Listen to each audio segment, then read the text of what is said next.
संत तुलसीदास बाबा ने कहा है कि इस परमात्मा को जाना जा सकता है, इसकी डिफिनेशन क्या है, इसकी परिभाषा क्या है कि बिन पग चले सुने बिन काना ओ कर विधि कर्म करे विधि नाना आनंद रहित सकल रस भोगी ओ बिन वाणी बकता पड़े जोगी।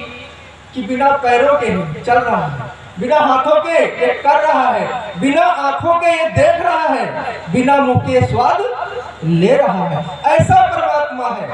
महाभारत में, रामायण में, गीता में भगवान श्री कृष्ण ने अर्जुन को उपदेश किया कि जीवात्मा अजर है, अमर है, अभेद है, अकाट है, अच्छेद है और इसको सस काट नहीं सकते हैं। ऐसे परमात्मा जो हमारी धर्म ग्रंथ हमारे गवाही दे रहे हैं, क्या आप ऐसे परमात्मा को आपने पाया है?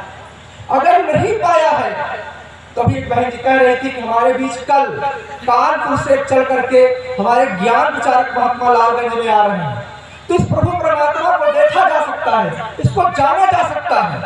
देख कर इसकी भक्ति करिए कि जाने बिन होए नहीं प्रीति ओ बिन परतीत होए नहीं प्रीति ओ प्रीत बिना नहीं भगत दृढ़ाई ओ जो खगेश जल के चिकनाई। कि वहां कुछ जानकारी नहीं तो प्रेम नहीं हो सकता है। कि वस्तु के बिना वस्तु का कोई नाम नहीं होता और नाम के बिना वस्तु के बिना बीमार को लाजिम है दवा हकीम साकी और नुस्खों की इबादत से आराम नहीं मिल सकता।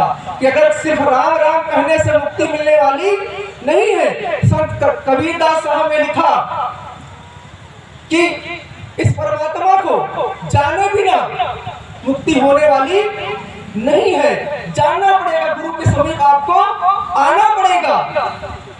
कि पानी पानी कहने से प्यास बुझने वाली नहीं है, सेवई सेवई कहने से मुंह मीठा होने वाला नहीं है।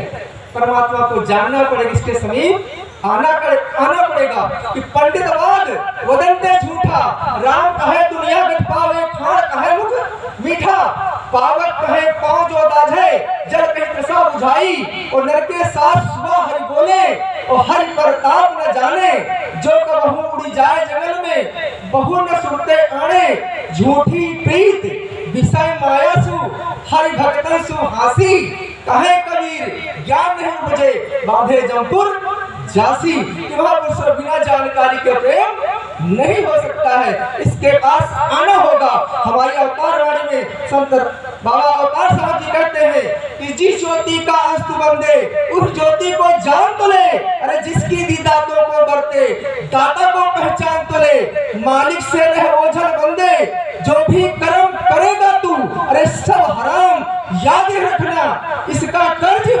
भरेगा तू। अरे सदगुरु की शरण न आया अरे दर दर धक्के खाएगा कहे अवतार ज्ञान बंदे 84 में जाएगा, 84 में जाएगा। अगर 84 से छुटकारा पाना है तो इसके समय में आना पड़ेगा। महापुरुषों ये बख्शनहार है, ये सब लायक है, ये समर्पित है। दास तो शब्द और लेगा कि महापुरुषों दास के जीवन में कुछ नहीं था, इसके दर आने के बाद दास के जीवन में वो सुख है कि महापुरुषों बयान नहीं कर सकता। जब दास की शादी हुई महापुरुषों कोई जॉब नहीं, एक प्राइवेट स्कूल चला रहा था, लेकिन आप जी के चरणों में आने के बाद दास को रेलवे में 4th क्लास की नौकरी मिली और ठीक 2 साल बाद विभागीय प्रमोशन हुआ, महापुरुषों जूनियर क्लर्क हुआ। ठीक 2 साल बाद फिर परीक्षा हुई विभागीय और लखनऊ मंडल में दास का दूसरा स्थान हुआ और दोबारा परीक्षा हुई, फिर दास का चौथा स्थान नाम आया और आज तीसरा प्रमोशन हुआ। महापुरुषों आज जी की कृपा से सतगुरु ने वो चीज दिया है कि महापुरुषों आज दास कार्यालय अधीक्षक है। 4 ऑफिस दास के अंदर में 4 ऑफिसों का बड़ा बाबू है। महापुरुषों ये कृपा, ये इनकी कृपा से आज ये सब कुछ मिला है। महापुरुषों मेरा जीवन तो कुछ भी नहीं था, कुछ भी मेरे जीवन में नहीं था, लेकिन हुजूर आप जी के चरणों में आने के बाद ये सारे सुख ये मिले हुए हैं। तो महापुरुषों आप सत्संग में आना ये विश्वास के साथ करता, दावे के साथ बात करता है कि आप एक स्टाम्प लाइए। मैं सतगुरु के मान करके बात कहता हूँ हूँ कि जो सुख आपके जीवन में नहीं होंगे, लेकिन अगर आप सदगुरु के चरणों में आप आ जाएंगे तो आपका जीवन बदल जाएगा। एक दास का जीवन बदला है, मेरा परिवार बदला है, ये सब बदला है आप जी की कृपा से। तो आपका मेरा अगर बदला है तो आपका भी बदलेगा। सिर्फ आप सदगुरु का शरण लीजिए, फिर काम कि तेरे दर पे तो आना मेरा काम है, मेरी बिगड़ी बनाना तेरा काम है। तो हुजूर आप ये बिगड़ी बनाना तेरा काम है, तो अरदास करेगा हुजूर इस संतों की आज ये बिगड़ी आप जरूर बना देना। और हमारे राम नरेश जी ने इतनी सुंदर व्यवस्था किया, दास सोच रहा था कैसे होगा, सुबह जब से आया, लेकिन बहुत ही अच्छी व्यवस्था, दास कल्पना नहीं कर सकता है कि इन्होंने जो सुंदर व्यवस्था किया। दाता कृपा करना हर सारे सुख इनको मिले। और एक भाई साहब हमारे सामने